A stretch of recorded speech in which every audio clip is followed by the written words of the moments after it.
তাই রে নাই মামা বাড়ি যাই, তাই রে নাই মামা বাড়ি যাই, তাই রে নাই মামা বাড়ি যাই, তাই রে নাই মামা বাড়ি যাই। আরে আরে, দাঁড়াও বাগিনা, কোথায় যাইতেছো?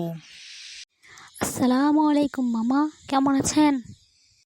ওয়ালাইকুম আসসালাম, ভালো। তুমি কেমন আছো? কোথা থেকে আসলে তুমি, বলো?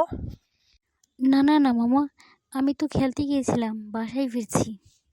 আর আমাদের বন্ধুর কাছ থেকে এটা কবিতা শিখে এসেছি। তুমি কি শুনবে মামা আমার কবিতাটা? ও তাই, তাহলে বলো তো শোনো মামা, শুনি। আমি বলি। স্বদেশ লিখেছেন ওম্মে সালমা। মায়ের মতো স্বদেশ আমার, বেঁধে রাখে মায়ায়, দিয়েছে যে আঁচল ভরে, রেখেছে যে ছায়ায়। সবুজ শ্যামল দেশটি যেন দেখতে ভালো লাগে, এই দেশের বায়ুতে আয়ু ফিরিয়ে আসে। সূর্যমাখা সকাল যেন মায়ের মুখের হাসি, এই কারণে সব জাতিরা হয়েছে যে খুশি। ওয়াও ভাগিনা, অসাধারণ অসাধারণ, এত সুন্দর কবিতা আমি তো আগে কখনোই শুনিনি। তোমাকে অনেক অনেক ধন্যবাদ। এইভাবে সবসময় কবিতা শিখবে আর মামাকে শোনাবে।